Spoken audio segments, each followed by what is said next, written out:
Today we're going over the Otome watermelon. I hope I'm pronouncing that right. Probably not. It's a classic Japanese watermelon. It is a personal size watermelon. Average weight is 3 to 4 pounds. Normally I get them around since about 2.5 to 3.5 pounds.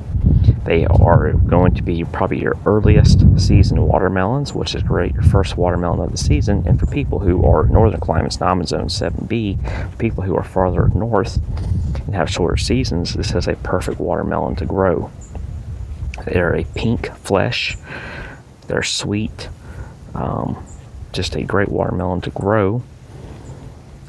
They overall will give you more watermelons than your bigger watermelon plants, which sometimes some of your bigger watermelon plants you may only get 2 watermelons off of, and sometimes you only get 1 watermelon off of. It just depends on the area that you're growing them.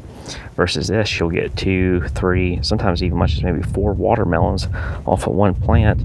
And for just being my wife and I having these smaller melons, that's perfect. Now I highly recommend you save the seeds for this watermelon if you want to grow it again. The availability for the seeds for this watermelon, not very good at all. The original place I bought these from, they don't even carry it anymore. I did find some other places.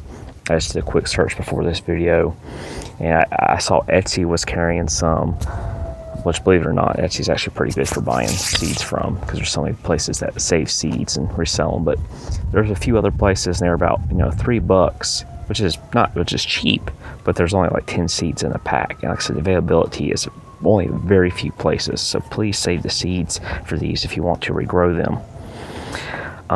I've already cut that one open. I got a little excited. First watermelon of the season. I did weigh it. It was about 2.5 pounds.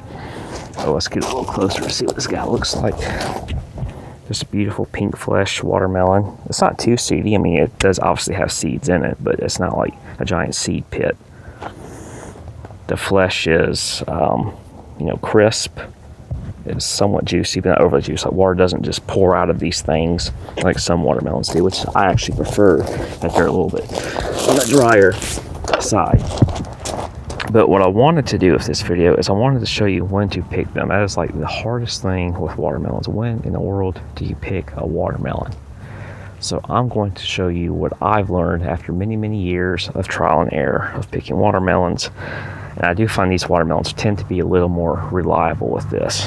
So I'm going to get the phone camera off of the tripod, and we're going to get on the ground and really get really close up to one, so I can show you what to exactly look for when to pick these. So hopefully you don't pick one too early and then you're disappointed, which is a bummer, right? All right, guys, so we're on the ground. And I have a watermelon right here, the Otome watermelon, that is not ready. And what I'm looking for is 2 things. One, we have what we call the tendril, or some people call it the tentacle. I don't care what you call it, it doesn't matter. But the one that is closest to the stem of the watermelon, this guy right here, you're looking for that thing to dry up and shrivel completely brown, just basically completely dead. And ideally, if you're lucky, you still have your spoon leaf. It's a different type of looking leaf. It's going to be right by where your watermelon's at. So this guy's dried up, crispy. Then this will still be a little bit green, but you're going to have a little brown on it. And then you're going to wait a few more days, and that thing is going to go completely shriveled up brown and fall off. Now, sometimes your spoon leaf disappears, and you lose it early, for moving the plant. And if that's the case, the only thing you're going to have to go by is your tentacle. Definitely went to that guy's brown and shriveled. But ideally, if you have both, which that's completely brown and shriveled, and that is brown and shriveled and fell off, and that's when you want to pick your melon. That's the most reliable way to do it. If you're great at the whole what the watermelon sounds like, good for you.